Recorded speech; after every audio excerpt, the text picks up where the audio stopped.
إن الحمد لله نحمده ونستعينه من يهدي الله فلا مضل له ومن يضلل فلا هادي له وأشهد أن لا إله إلا الله وحده لا شريك له وأشهد أن محمدا عبده ورسوله أما بعد فإن خير الحديث كتاب الله وخير الهدى هدى محمد صلى الله عليه وسلم وشر الأمور محدثتها وكل محدثة بدعة وكل بدعة ضلالة وكل ضلالة في النار أعوذ بالله من الشيطان الرجيم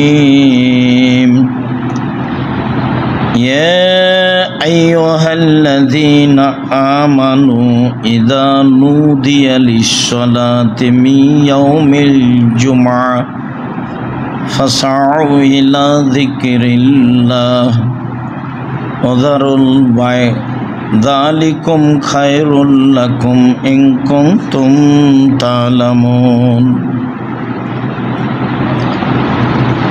عن أنس رضي الله تعالى عنه قال ذكروا النار والناقوس فذكروا اليهود والنصارى فأمر بلال أن يشفع الآذان ويتر الإقامة رواه البخاري ومسلم عن عبد الله بن عمر رضي الله تعالى عنه قال كان الآذان على عهد رسول الله صلى الله عليه وسلم مرتين والإقامة مرة غير أنه يقول قد قامت الصلاة رواه البخاري ومسلم সম্মানিত দিনী ভাই বোন, প্রশংসা আল্লাহর জন্য, শান্তি অবতীর্ণ হোক আল্লাহর রাসূলের উপর সাল্লাল্লাহু আলাইহি ওয়াসাল্লাম। আমরা অবগত আছি আমাদের এখন আলোচনা চলছে সালাত নিয়ে। সালাতের আলোচনার পূর্বে ছিল পবিত্রতা নিয়ে। সালাতের আলোচনায় আমরা বিগত জুমায় আজানের ফজিলত, আজানের উত্তর, আজান দিলে কি নেকি হবে আর আজানের উত্তর দিলে কি নেকি হবে, তাতে আমরা মোটামুটি সমানই কাছাকাছি পেয়েছি। এতটুক যে রাসূল সাল্লাল্লাহু আলাইহি সাল্লাম বলেছেন মুয়াজ্জিনের আজান শুনে যত মানুষ সালাত আদায় করে সবাই মিলে যত নেকি পায়, মুয়াজ্জিন একাই তত নেকি পায়। যারা উত্তর দেয় তারা এখানে কিছুটা ঘাটতির মধ্যে রয়েছে। আর যেখানে আল্লাহর নবী বলেছেন যে বিচারের মাঠে মুয়াজ্জিন সবচেয়ে সম্মানী, এখানে কিছুটা রয়েছে। তবে যখন সাহাবী বললেন যে মুয়াজ্জিনরাই তো সব নেকি নিল, তা আমরা কি করব? তখন আল্লাহ রাসূল বললেন যে তাহলে মুয়াজ্জিন যা বলে তা বলো, ফাইজান তাহাইতা ফাসাল তুতা, মুয়াজ্জিন আজান শেষ করলে তোমারও বলা শেষ হলে তুমি যা চাও, যা চাইবে তাই দেওয়া হবে। এরপরেও কিছু ঘাটতি থেকে গেছে যা আমরা অবগত হয়েছি। আজকের জুমায় আমাদের আলোচনার বিষয় হচ্ছে আজানের ইতিহাস, আজানের শব্দ, আজানের পদ্ধতি। প্রারম্ভে আজান ছিল না, বলা হতো আসসালাতু জামিয়া, মানে হলো সলাতের জন্য আসেন। এইভাবে পাড়ায় একজনের মাধ্যমে চিৎকার করে বলা হতো। লম্বা হাদিস, আংশিক একটু। ফাতেমা বিনতে কায়েস বলেন, সামিতু মুনাদিয়া লিনাদিয়া সলাত জামিয়া, আমি মহিলা মানুষ শুনলাম একজন বলে গেল আসসালাত জামিয়া, সলাত শুরু হতে যাচ্ছে। ফাখারাজতু ইলাল মসজিদে, আমি মসজিদে গেলাম। ফাসাল্লাইতু মা নবী সাল্লাল্লাহু আলাইহি সাল্লাম, রাসূলের সাথে সলাত আদায় করলাম। ফালাম্মা কাজা সলাতাহু, যখন তিনি সলাত শেষ করলেন, জালাসা আলা মিম্বারিহি, তখন তিনি তার কাঠের মিম্বারের উপরে উঠে বসলেন। অহয়াজহাক, তখন তিনি হাসছিলেন। হাসি মুখে তিনি বললেন, হালতা দুরুন আলে মা জামাতুকুম, তোমরা বলতে পারো আমি তোমাদের কেন বসতে বললাম? সাহাবীগণ বললেন, আল্লাহ রাসূল আলাম, জি না, আমরা বলতে পারছি না কেন যে আপনি আমাদের বসতে বললেন। আল্লাহর নবী বললেন, মা জামাতুকুম লিরাকবাতিন ওয়াল রাহবাতিন, আমি তোমাদেরকে জাহান্নামের ভয় দেখানোর জন্য, জান্নাতের প্রতি আগ্রহী করার জন্য বসতে বলিনি। তবে বসতে বলেছি এই জন্য, আন্না তামিম আদ-দারি কানা রাজুলান নাসরানিয়ান, তামিম দারি একজন খ্রিস্টান মানুষ ছিল। ফাজা আসলামা ওয়াহাদ্দাসানি হাদিসান কুনতু ওয়াহাদ্দিসুকুম মাসিহিদ দাজ্জালে, সে একটা বিবরণ দিচ্ছে দাজ্জাল সম্পর্কে, যে বিবরণ আমি তোমাদের দিয়ে থাকি। তামিম দারি বলছে, রাকেবনা ফি সাফিনাতিন বাহারিয়াতিন মাসালাসুনা রাজুলুন মিলাকমা জোজাম, আমরা 30 জন মানুষ লাখম সম্প্রদায়ের এবং জোজাম সম্প্রদায়ের একটি বড় নৌকা স্টিমারে উঠেছিলাম। ফালালাই বলেন মৌজ ফিল বাহারি সাহারান, 1 মাস যাবৎ স্টিমার আমাদের নিয়ে খেলল ঢেউয়ে। ঝড় বৃষ্টিতে নৌকা কোন দিকে গেল তা বুঝতে পারলাম না। ফারফাইল্লা জাজিরাতিন হিনা তাগরিবুস শামস, 1 মাস পরে একদিন সন্ধ্যার সময় স্টিমার এক কেনারায় গিয়ে লাগলো। ফারাকেবনা ফি সাফিনাতিন, আমরা ছোট ছোট নৌকায় উঠে বসলাম। কেন? বড় নৌকা অনেক পানিতেই মাটিতে ঠেকে যায়। ফালাকিয়াতনা দাব্বা আহলাবুসারে, হঠাৎ একটা প্রাণীর সাথে সাক্ষাৎ হলো যার গায়ে খুব লোম, লাইদ্রামিন কবলে হিমিন দবরেই বেকাসরাতি সারে, তার গায়ে এত লোম, লোমের কারণে বোঝা যায় না কোথায় তার মুখ আর কোথায় তার পিছন। আমরা বললাম, মানান্তি তুমি কে? সে বলল, আনাল জাসাসা, আমি হচ্ছে সিআইডি, আমি গোয়েন্দা, কথা বহন করি। ইজহাবু ইলা জাদ দাইরে ফিহি রাজুলুন ইয়াস্তাকি ইলা খাবারিকুম, তোমরা এই ঘরের দিকে যাও, সেখানে একটা লোক রয়েছে, সে তোমাদের দেখার জন্য ব্যস্ত হয়ে গেছে। ফাফারেক নান তাকো না শয়তানাতান, আমরা অবাক হয়ে গেলাম, ভয়ও পেলাম, ব্যাপারটা কি, এ কি শয়তান নাকি? আমরা অনেকজন থাকলে কি হবে? সাগর প্রান্তে এমন একটা প্রাণী, গায়ে খুব লোম, বোঝা যায় না কোথায় মুখ কোথায় পিছন, এ কথা বলল। দৌড়িয়ে সে ঘরের দিকে গেলাম। ফারাইনা ফিহা ইনসান আজিম, দেখি সেখানে বিশাল মানুষ, মারাই তো খালন কান কাত্ত, এত বড় মানুষ আমরা জীবনে কোনোদিন দেখিনি। এশুদ্ধ বাইনা রিজলায় হে ও আনাকাই হে ও ইয়াদাই হে বিল আনাক, তার কাঁধ, তার হাত, হাত পা কাঁধের সাথে লোহার ঝিঁঝির দিয়ে বাঁধা আছে। এসুব্বু বাইনা সামায়াল আরজে, লাফ দিয়ে আকাশে উঠে যাচ্ছে আবার মাটিতে পড়ে যাচ্ছে, লাফ দিয়ে আকাশে উঠে যাচ্ছে আবার মাটিতে পড়ে যাচ্ছে।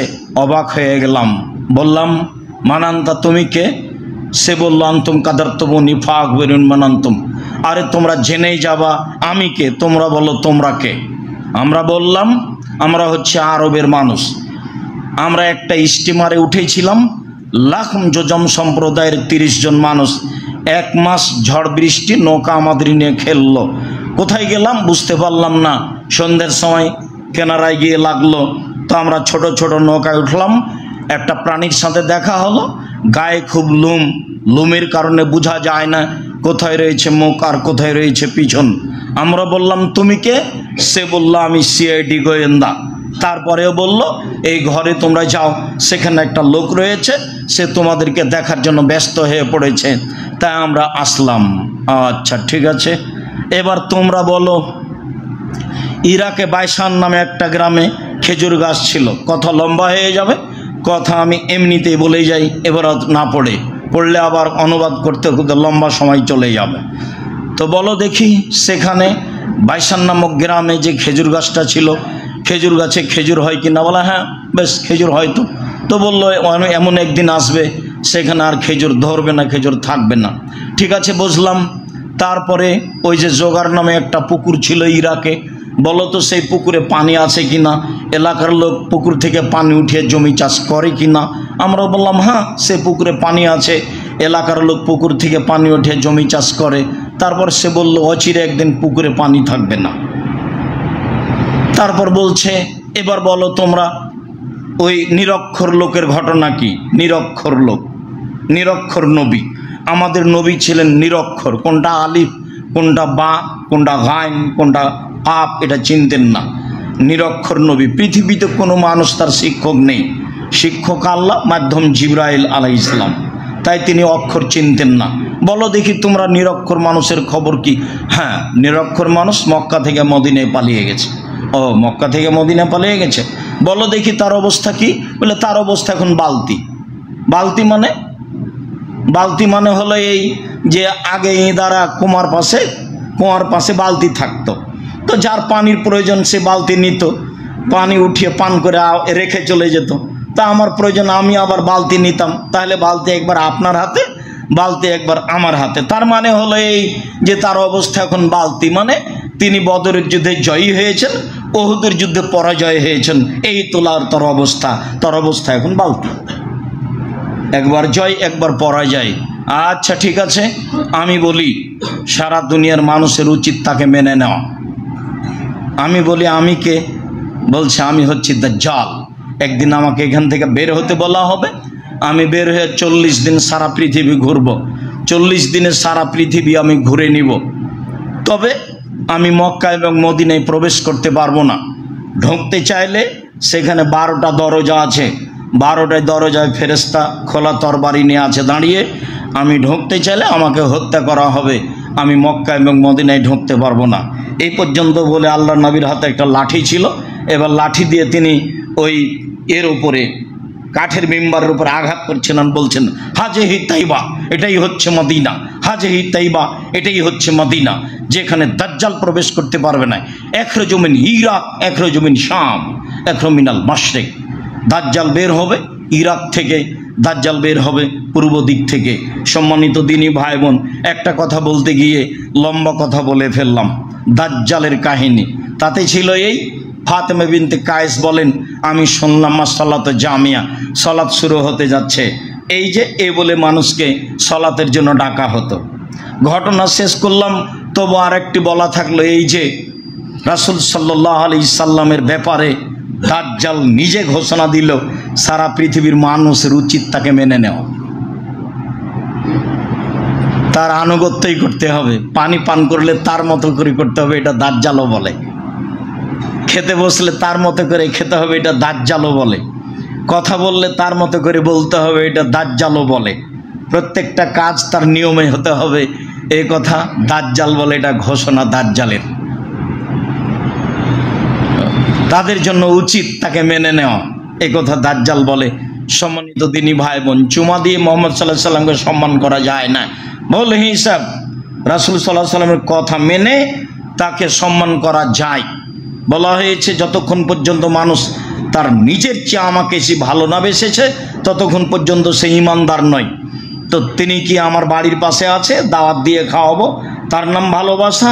জি না, তার প্রত্যেকটা কর্মকে তার মতো করে মানতে হবে, তার নাম তাকে ভালোবাসা। তার নাম হচ্ছে এই, আমি সাক্ষ্য দিচ্ছি মোহাম্মদ আল্লাহ রসুল, মানে হলো এইটা। নিজের মতো মানার নাম একেবারে দাড়ি চেঁচে সিগারেট হাতে নিয়ে ট্রাকের উপরে উঠে মিলাদুন্নবী পালন করছে, বিশাল ব্যাপার। মোহাম্মদ সাল্লাল্লাহু আলাইহি সাল্লামের আনুগত্য করা হলো, ধর্ম পাগল হয়ে গেছে। धर्म राजशाही चाँपे नवगंजर हवाई लड्डू दोनों हाथ में लड़ा, जो चाहे उसको खा ले, जो चाहे उसको छोड़ दे। बोल ही सब যে ধর্মে এক গ্লাস পানি পান করতে 5টা বিধান লাগে, সে ধর্ম পীর দিয়ে চলে না, সে ধর্ম বুজুর্গানের দিন দিয়ে চলে না, সে ধর্ম কোনো বড় হুজুর দিয়ে চলে না, সে ধর্ম উমার দিয়েও চলে না। উমার মানে এত বড় মানুষ, যিনি রাস্তায় হাঁটলে শয়তান সে রাস্তায় হাঁটতো না। পৃথিবীর ইতিহাসে এরকম কোনো কথা কারো ব্যাপারে নেই। আল্লাহ নবী নিজে বলছেন, ওমর তোমার ইমানের দাপট এত বেশি, যে রাস্তা দিয়ে তুমি হাঁটো সে রাস্তা দিয়ে শয়তান হাঁটে না। অথচ তিনি একটা মানুষ, শয়তানের গায়ে একটা থাপ্পড় মারতে পারবেন না, এই ক্ষমতা তার কাছে নেই। কেননা শয়তান ভিন্ন পদার্থের, উমর রাদিয়াল্লাহু তাআলা ভিন্ন পদার্থের। সম্মানিত দিনী ভাই বোন, কথার মধ্যে কথা, বুখারী মুসলিমের হাদিস। আল্লাহ রাসূল বলছেন, আমি স্বপ্নে জান্নাতে ঘুরছি, দেখি একটা ঘর, খুব সুন্দর টকটকে ঝকঝকে ঘর। ভাবলাম তার বাহির যদি এত সুন্দর হয়, ভিতরই বা কত সুন্দর। কার যে ঘর? পাশে একটা মহিলা দেখি পানি নিয়ে আছে। আমি জিজ্ঞাসা করলাম, মহিলা বলতে পারো ঘরটা কার? মহিলা বলল, জি ঘরটা উমরের। যেমন বলেছে উমরের, তখন আমার ভেতরে একটু জেগে উঠে এটা কথা, এটা উমরের ঘর। তার আত্মমর্যাদাকে খেয়াল করে আমি ঘরের দিকে আগে গেলাম না, ভিতরে ঢুকলাম না। সকাল হলে উমরের সাথে দেখা, উমর জান্নাতে আমি তোমার ঘর দেখলাম, আমার মনটা চাচ্ছিল ঘর ভিতরে ঢুকে একটু ভিতরটা দেখি, কিন্তু তোমার আত্মমর্যাদাকে হিসাব করে আমি তোমার ঘরে ঢুকিনি। এত বড় মানুষের ঘরে ঢুকি কি করে? এ কথা মুহাম্মদ সাল্লাল্লাহু আলাইহি সাল্লাম বলেন, হাদিস বুখারী মুসলিম। তার নাম উমর। উমর রাদিয়াল্লাহু তাআলা আনহু যদি কোনো কথা বলেন, সেই কথা যদি রাসূলের না হয় তাহলে সেটা বাতিল বলে গণ্য হবে। পীর সাহেব তো বহু দূরের কথা, বুজুর্গানের দিন তো বহু দূরের কথা। মানুষের ভালোবাসা দিয়ে ধর্ম চলে না। মানুষের ভালোবাসা মানে সম্মান দিয়ে কথা বলবেন, কথা শেষ। মানুষের ভালোবাসা মানে মানুষকে অপমান করবেন না, কথা শেষ। ভালোবাসা মানে মুহাম্মদ সাল্লাল্লাহু আলাইহি সাল্লামকে ভালোবাসতে হবে। মুহাম্মদ সাল্লাল্লাহু আলাইহি সাল্লামকে ভালোবাসা মানে কর্ম কথা কাজ তার নীতিতে হবে, তারই নাম তাকে ভালোবাসা। পৃথিবীর সকল দিনী ভাই বোনদের জন্য একই কথা। মুহাম্মদ সাল্লাল্লাহু আলাইহি সাল্লাম এসেছিলেন মানুষকে জীবিকা নির্বাহ করতে হবে তার পদ্ধতিতে। এই জন্য সম্মানিত দিনী ভাই বোন, বলছিলাম আজানের ইতিহাস যা পূর্বে ছিল। আনাস রাদিয়াল্লাহু তাআলা আনহু বলেন, যাকারুন নারা ওয়ান নাকুশা, আজান দিব বলে একটা বৈঠক সাহাবীগণের হলো। বৈঠকে সাহাবীগণ আলোচনায় বললেন, এক কাজ করা হোক, আগুন জ্বালানো হোক, আগুনটা জোরে জ্বলে উঠবে, আশেপাশের লোক দেখবে, চলো সলাতে যাই, টাইম হয়েছে। আগুন দেখে কেউ বলল, এটা কেমন হলো? তাহলে এক কাজ করা হোক, বাঁশিতে সে ফোঁক দেওয়া হোক, এই শব্দ শুনে মানুষ সলাতে আসবে। এগুলো আলোচনার পর্যায়ে এক পর্যায়ে বলা বলি হলো, এগুলো হবে না একটাও। কেন?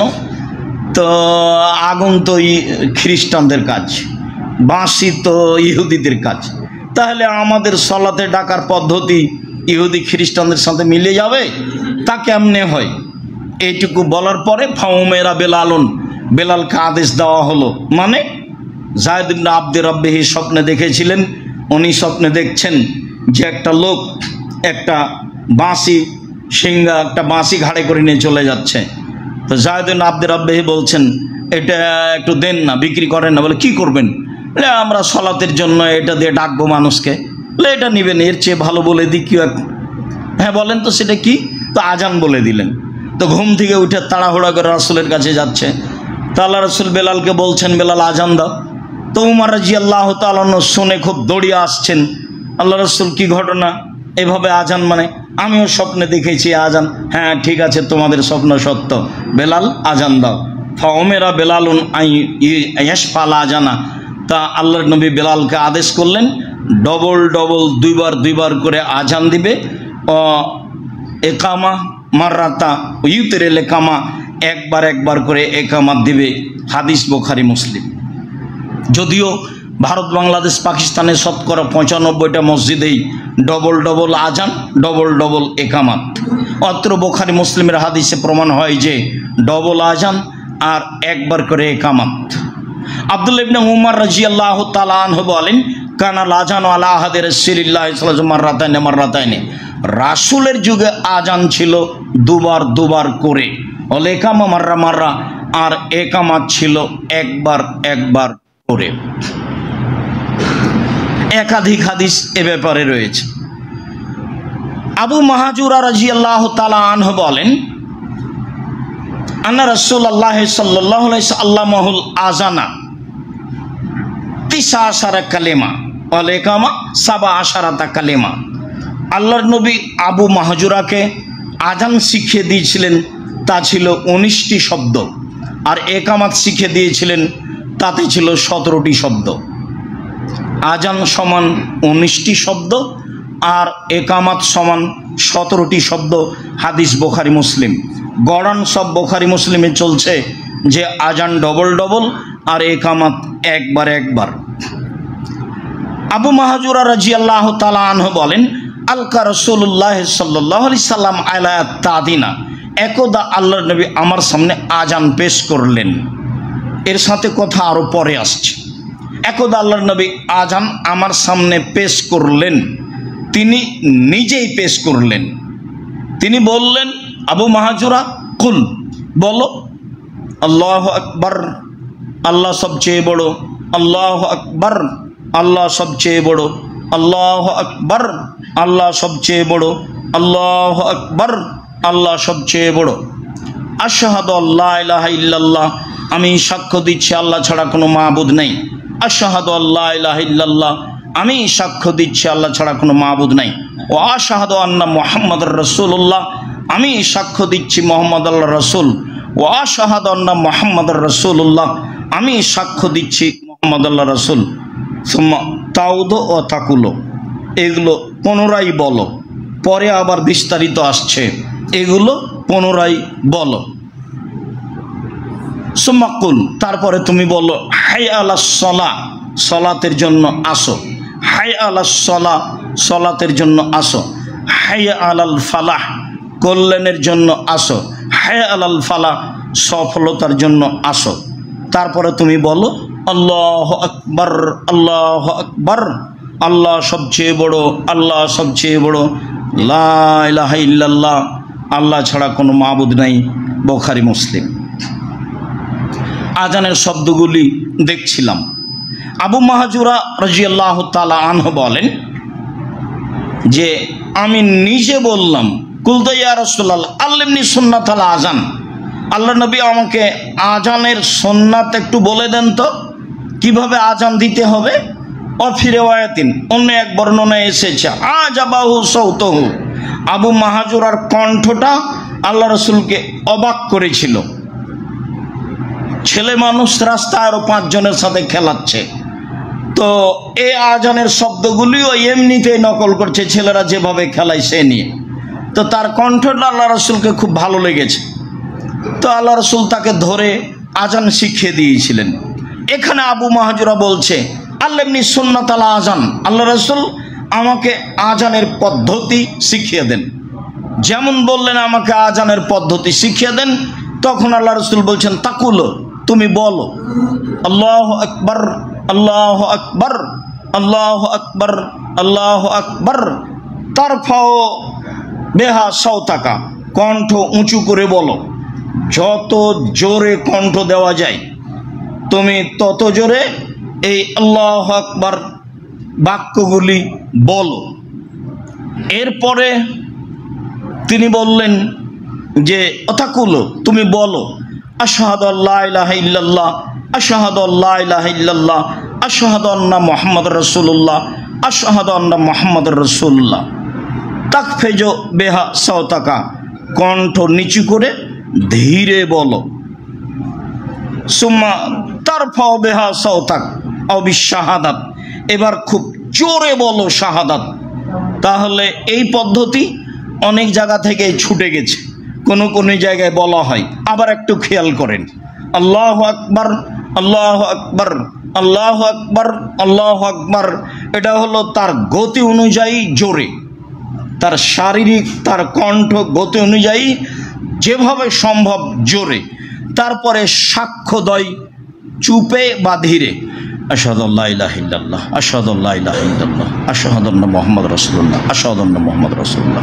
এরপরে বলছেন তারফাউ সাওতাকা বিশাহাদা, এই সাক্ষ্য এবার তোমার যত জোরে সম্ভব হয়, মানে আল্লাহু আকবারের মতো করে এই সাক্ষ্য দাও। এটা সুন্নাত, মানে সাক্ষ্য দেয় প্রথমে হবে ধীরে, তারপরে হবে জোরে। এরপরে ফাতাকুল, তুমি বলো হায় আলাস সালাহ, হায় আলাস সালাহ, হায় আলাল ফালাহ, হায় আলাল ফালাহ।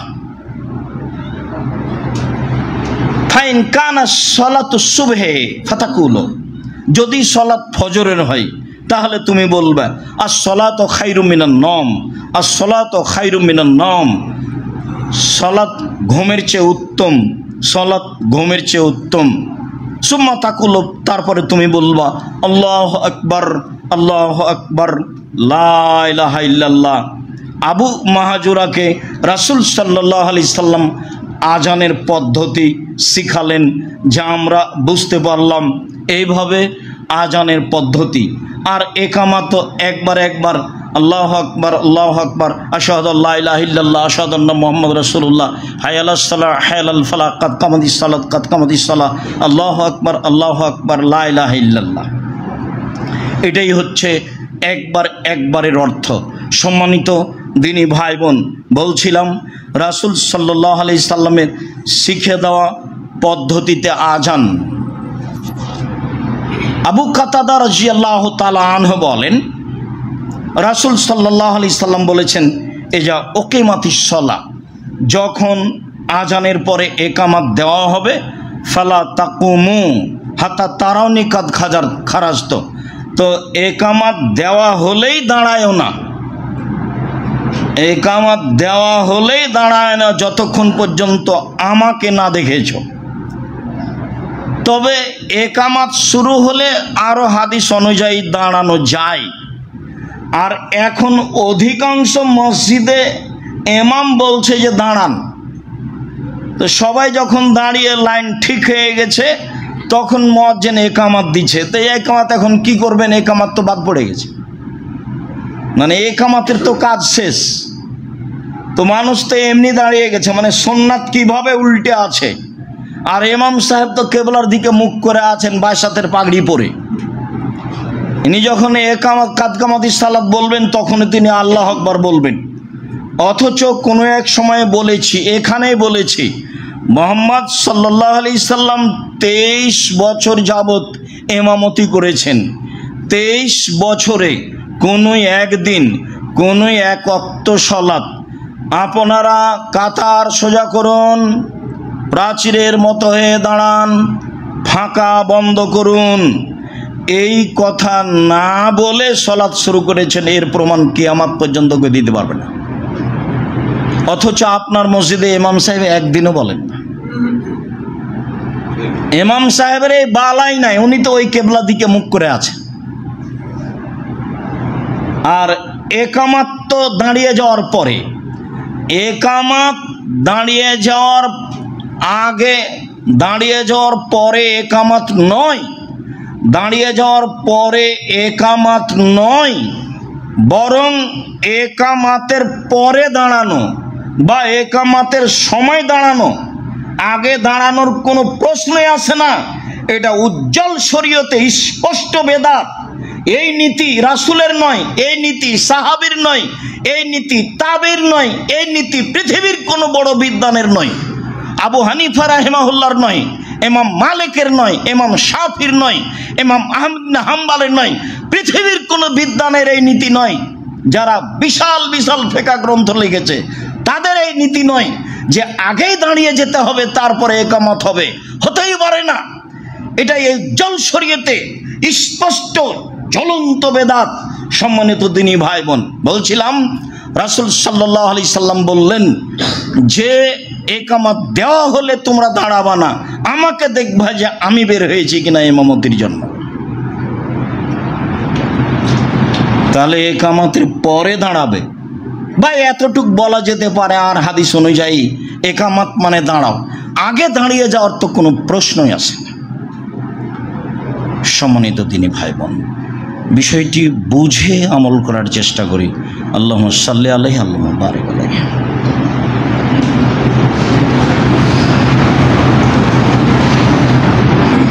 আলহামদুলিল্লাহি ওয়াহদা, ওয়াসসালাতু ওয়াসসালামু আলা মান লা নাবিয়্যা বা'দা।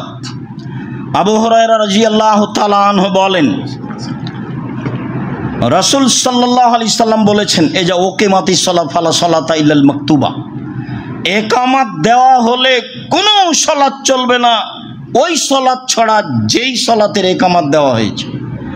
এদেশের শতকরা 95টা মসজিদে জামাত চলছে, তখনও মানুষ সুন্নাত পড়ছে ফজরের। আর আল্লাহর নবী বলছেন, বুখারী মুসলিমের হাদিস, ফরজ সালাতের একামাত দেওয়া হলে কোনো সালাত চলবে না। একামাত শুরু হয়েছে মানে সালাতের যে অবস্থাতে আছেন সে অবস্থায় ছেড়ে দেবেন, এটাই সুন্নাত। এতে নেকি আছে।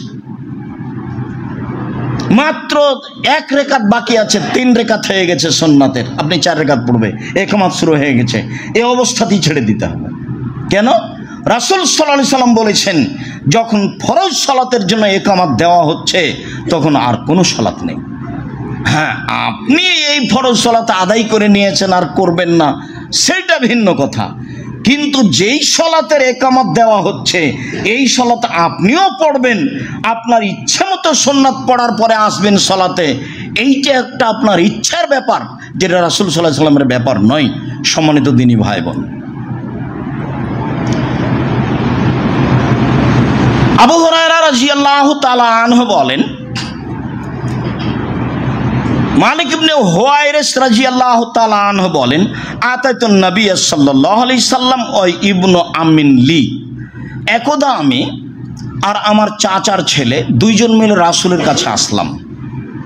তো আল্লাহ রাসূল আমাদের দুইজনকে বলছেন, শোনো, এই যা সাফার তুমা, যখন তোমরা সফরে থাকবা, ফা আযনা ও আকিমা, তখন তোমরা আজান দিবা, তখন তোমরা একামাত দিবা, আলি ইয়াউমুকুমা আকবারুকুমা, আর ইমামতি করবে দুইজনের বড় যে সে। অন্য হাদিসে এসেছে কোরআন যে ভালো জানে সে।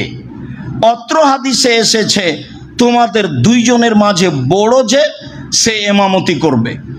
একই জনই আজান দিয়েছে, সেই যদি আবার বয়সে বড় হয়, কোরআনও ভালো পড়তে পারে, সেই ইমামতি করবে। যে আজান দিয়েছে সেই ইমামতি করবে। তবে যেখানেই থাক না কেন, আজান দিবা, একামাত দিবা, সালাত আদায় করবা। আজান দিবা, একামাত দিবা, সালাত আদায় করবা। মালিক ইবনে হুয়াইরিস রাদিয়াল্লাহু তাআলা আনহু বলেন, একদা আল্লাহর নবী আমাদেরকে বললেন, পৃথিবীর মানুষ শোনো, সাল্লু কামা রাআইতুমুনি উসাল্লি, তোমরা সালাত আদায় করো যেভাবে আমাকে সালাত আদায় করতে দেখছো। তোমরা সালাত আদায় করো যেভাবে আমাকে সালাত আদায় করতে দেখছো। এইখানে নারী পুরুষের একই সালাত হতে হবে, একই রকমই। তার মানে মহিলাদেরকে নিতম্ব মাটির সাথে লাগিয়ে সিজদা দিতে হবে, এই সিদ্ধান্ত ভুল। বহুদিন বলেছি, বক্তব্যের মাঠেও বলা আছে, মহিলা বৈঠকে মহিলা মানুষ বক্তব্য বলেছে, বুবু যখন সিজদায় যাবা বুবু, হাতি যেমন মাটিতে পড়ে যায় তেমনি একবার মাটিতে পড়ে গিয়ে আঁটো সাঁটো হয়ে নিতম্ব নিচু করে সিজদা দিও বুবু, নইলে স্তন ঝুলন্ত থাকবে বুবু, পর্দার ব্যাঘাত ঘটবে বুবুর। সব কথাই নাকি বুখারীতে আছে। অবাক কথা। বুবু নামাজে যখন দাঁড়াবা বুবু, তখন 2 পায়ের গোড়ালি জমা করে রাখিও বুবু। যদি জমা করে না রাখো তাহলে লজ্জা স্থানের যোগাযোগ বুবু মাটির সাথে হবে, মাটি অভিশাপ করবে বুবুর। সব কথাই নাকি বুখারীতে আছে। বুবু শাড়ি পরে সালাত আদায় করলে ল্যাঙ্গট পরিও, নইলে লজ্জা স্থানের যোগাযোগ বুবু মাটির সাথে হবে, মাটি অভিশাপ করবে। এই মহিলা বৈঠকের প্রায় কথাই মিথ্যে, তার মধ্যে এগুলো বড় বড় প্রায় অংশই মিথ্যে, সব বানাওয়ার ধর্ম। আল্লাহ রাসূল বলছেন, সাল্লু কামা রাআইতুমুনি উসাল্লি, পৃথিবীর মানুষ আমি যেভাবে সালাত আদায় করতে আমাকে দেখছো সেভাবে করো। পৃথিবীর মানুষ বলতে কি মহিলা বাদ দিয়ে মানুষ নাকি? মহিলা কি মানুষের বাহিরে নাকি? কোনো দিন আয়েশা রাদিয়াল্লাহু তাআলা আনহা এভাবে সালাত আদায় করেননি যে নিতম্ব নিচু করে একবারে মাটিতে পড়ে গিয়ে আঁটো সাঁটো হয়ে সিজদা করতে হবে, এই সালাত হবে না, এই কথাই ঠিক। পৃথিবীর মানুষ আমাকে যেভাবে সালাত আদায় করতে দেখছো সেভাবে তোমরা সালাত আদায় করো। ফায়জা হাজারাতি সালাত, ফাল ইউয়াজ্জিনু আহাদুকুম লাকুম, সালাতের টাইম হয়ে গেলে তোমাদের একজন আজান দিবে। ওয়াল ইয়াউমুকুম আকবারুকুম, আর তোমাদের মধ্যে যে বড়, যে কোরআন হাদিস ভালো পড়তে পারে সেই ইমামতি করবে। এই কথা মুহাম্মদ সাল্লাল্লাহু আলাইহি সাল্লাম বলেন। আনাস রাদিয়াল্লাহু তাআলা আনহু বলেন, রাসূল সাল্লাল্লাহু আলাইহি সাল্লাম বলেছেন, ইন্না আযালা বেলালিন, ইন্না বেলালান ইউয়াজ্জিনু বিলাইলিন, নিশ্চয় বেলাল রাতে আজান দেয়। কুলু ওয়াশরাবু, তখন তোমরা খাও, তোমরা পান করো। হাত্তা ইউয়াজ্জিনা ইবনু উম্মে মাকতুম, যতক্ষণ পর্যন্ত আব্দুল্লাহ ইবনে উম্মে মাকতুম আজান না দিচ্ছে। ওয়াকানা ইবনু মাকতুম কানা রাজুলান আমা, আর আব্দুল্লাহ ইবনে উম্মে মাকতুম ছিলেন অন্ধ মানুষ। ফালা ইউনাদি, ও আজান দিতে পারতো না। ফায়ুকাল্লাহ, তাকে বলা হতো আসবাহাতা আসবাহাতা, সকাল হয়ে গেছে, সকাল হয়ে গেছে, তুমি আজান দাও। সম্মানিত দিনী ভাই বোন, অত্র হাদিস ভোর রাত্রে আজান দেওয়ার ব্যাপারে, তাহাজ্জুদে আজান দেওয়ার ব্যাপারে। আমরা রমজান মাসে যে আজান দেখি, এই আজান রমজানের সাথেই খাস এ কথা নয়। এই আজান তাহাজ্জুদের সাথেই খাস এ কথা নয়। এই আজান তাহাজ্জুদ ও সাহারির দুটার সমন্বয়। এই আজান তাহাজ্জুদ ও সাহারি দুটার সমন্বয়। কোনো কোনো জায়গায় চিরদিনই ভোর রাত্রে আজান হয়, মসজিদে নববীতে এবং মসজিদে হারামে 12 মাস ভোর রাত্রে আজান হয়। তাহাজ্জুদের আজান এবং ফজরের আজান, তাহাজ্জুদের আজান এবং ফজরের আজান। এখানে আল্লাহ নবী বলছেন যে বেলাল রাতে আজান দেয়, তোমরা খাও পান করো, যতক্ষণ পর্যন্ত আব্দুল্লাহ ইবনে উম্মে মাকতুম আজান না দিচ্ছে। জাবির ইবনে সামরা বলেন, সামরা ইবনে জুনদুব রাদিয়াল্লাহু তাআলা আনহু বলেন, লা ইয়ামনান্নাকুম মিন শুহুরিকুম আজানু বেলালিন, বেলালের আজান যেন তোমাদের সাহারি বন্ধ না করে, বেলালের আজান যেন তোমাদের সাহারি বন্ধ না করে।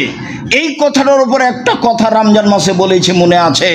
ও যে বলছে যে এখন সাহারি করবেন না, এখন সাহারি বন্ধ, ওকে আদেশ কে দিল যে আপনি এখন বলেন যে এখন সাহারি করা নিষেধ, সাহারি খাওয়া নিষেধ? আল্লাহ রাসূল বলছেন যে খানা উপস্থিত, আজান হচ্ছে, তুমি খাও। আর ও বলছে যে এখন আজানের সাহারির টাইম পার হয়ে গেছে, আপনারা সাহারি খাবেন না। মাইকে ওকে কে বলতে বলল? এই ভাষা ওকে কে বলতে বলল?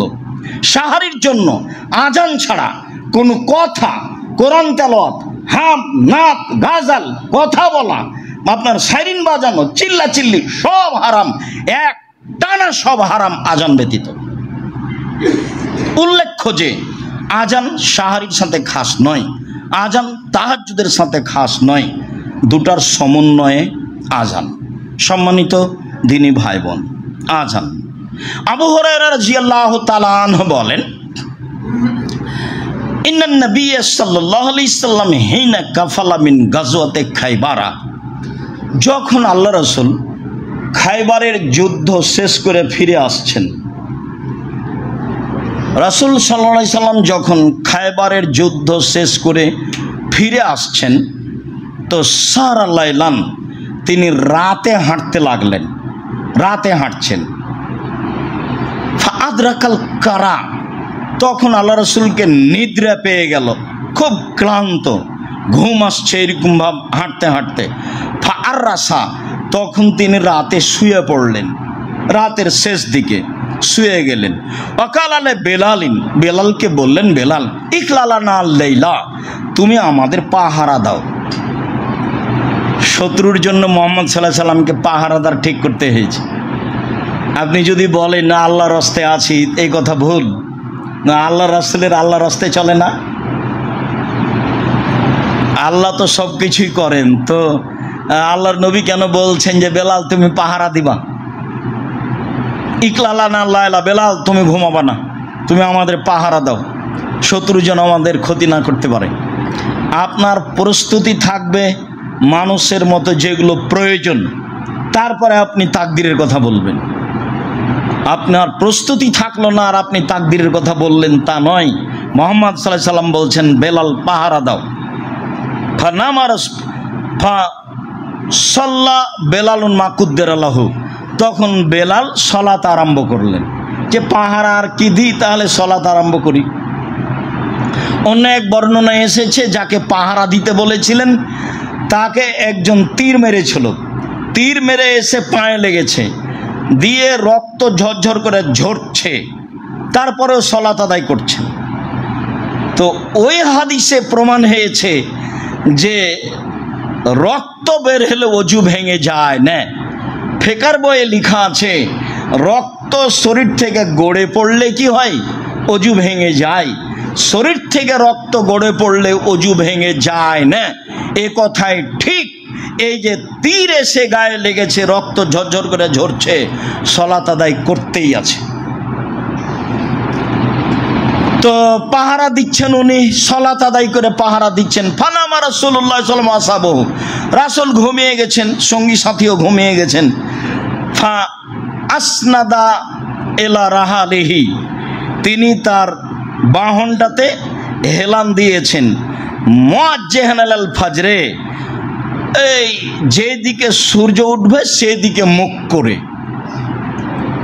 তাকারাবাল ফজর, ঘটনাটা ঘটেছে ফজর হবে হবে এরকম সময়। ঘটনাটা ঘটেছে ফজর হবে হবে এরকম সময়। তারপরে ইসনাদ হয়ে এলা রেহালিহি, তার বাহনে হেলান দিয়ে ঘুমিয়ে আছেন। ফালাম ইস্তাইকাজা রাসূলুল্লাহ সাল্লাল্লাহু আলাইহি সাল্লাম, আল্লাহ রাসূলের ঘুম ভাঙেননি, আল্লাহ রাসূলের ঘুম ভাঙেনি। ওয়ালা বেলাল, বেলালেরও ঘুম ভাঙেনি। ওয়ালা আহাদুন মিন আসহাবি রাসূলিল্লাহ সাল্লাল্লাহু আলাইহি সাল্লাম, সাহাবীদের কারো ঘুম ভাঙেনি। হাত্তা জারাবাতহুমুশ শামস, সূর্য উঠে গেছে, সূর্যের আলো সাহাবীদের মুখের ওপরে লেগেছে। ফাস্তাইকাজা রাসূলুল্লাহ সাল্লাল্লাহু আউয়ালাহুম, তা আল্লাহর নবী এদের প্রথম জেগেছেন। যখন আলোটা মুখের উপরে লেগেছে, তখন আলোর কারণে আল্লাহ রাসূল ঘুম থেকে প্রথমে জেগেছেন। লম্বা সময় পায়ে হেঁটেছেন, রাতে ক্লান্ত হয়ে গিয়ে ভোর রাত্রে ঘুমিয়েছেন। বেলালকে বলেছেন, বেলাল তুমি পাহারা দাও। বেলাল বাহনের গায়ে হেলান দিয়েছে। ফাগালাবাথু আইনাহু, তার চক্ষু তাকে চেপে ধরেছে, তারপর ঘুমিয়ে গেছে। তো ফাজিয়া রাসূলুল্লাহ সাল্লাল্লাহু আলাইহি ওয়াসাল্লাম, আল্লাহ রাসূল ঘাবড়িয়ে উঠেছেন। ঘটনা কি? ফাকালা ইয়া আয় বেলাল, তো আল্লাহ রাসূল বলেন, বেলাল কি ব্যাপার, তুমি ঘুমিয়ে গেছো যে? তখন বেলাল বলছে, আখা যাবে নাফসি, আল্লাহ যে আখা যাবে নাফসে, আপনাকে যা ধরেছে আমাকে তাই ধরেছে। আপনাকে যা ধরেছে আমাকেও তাই ধরেছে, আমি তো বুঝতে পারিনি। আল্লাহ রাসূল বলল, ইক্তাদু, চলে, এখানে থাকা হবে না। অফির ওয়ায়াতিন কালা ইন্না হাজা শায়তানা ফি ওয়াদিন, এই উপত্যকায় শয়তান আছে, চলো এখানে থাকা হবে না। তাহলে শয়তান সব জায়গায় থাকে না, শয়তান জায়গা বিশেষে থাকে। রাতে যেখানে পেশাব পায়খানা করার জন্য বসবেন, খেয়াল করে দোয়া পড়ে বসবেন। শয়তান সব জায়গায় থাকে না, কোনো কোনো জায়গায় থাকে, এটাই ঠিক। আল্লাহ রাসূল বলেন, এখানে শয়তান আছে, এখানে সালাত আদায় করব না, চলো। ফাক্তাদু রাওয়াহিলাহুম, তারপর বাহন সব চলে গেল এক জায়গায়। চলে গিয়ে বলল, এখানে নামো, বেলাল আজান দাও। আজান দেওয়া হলো, বেলাল ইকামত দিল। সাল্লা রাসূলুল্লাহ সাল্লাল্লাহু আলাইহি সাল্লাম সালাত আল ফজরে, আল্লাহ রাসূল ফজরের সালাত আদায় করলেন। তারপরে তিনি বললেন, শোনো, মান্নাসি আহাদুকুম সালাতাল ফালিসাল্লি যাকারাহা, কেউ যদি সালাত থেকে ভুলে যায়, তাহলে যখনই তার স্মরণ হবে তখনই সে যেন সালাত আদায় করে। অন্য এক বর্ণনায় এসেছে, তিনি বললেন, শোনো, এজা রাকাদা আহাদুকুম, যখন তোমাদের কোনো ব্যক্তি ঘুমিয়ে যাবে, আও নাসিয়া আনিস সালাহ, অথবা সালাতকে ভুলে যাবে, ফায়দা যাকারা ফালিসাল্লিহা কামা কানা ইসাল্লিহা ফি ওয়াক্তিহা, তাহলে সে যেন সালাত আদায় করে নেয় নির্ধারিত সময়ে যেভাবে করতো সেভাবে। এবার কি বুঝলেন? ফজরের টাইমের সালাত তো জোরে কেরাত ছিল, এখন তো সকাল 8টা 9টা, এখন কিভাবে হবে? এখন জোরেই হবে। আল্লাহ রাসূল বলছেন তোমরা সালাত আদায় করবে যেই সালাত যেইভাবে ছিল সেইভাবে। আজান দিবা, দিনেই সকাল 8টার সময় আজান দিতে হবে।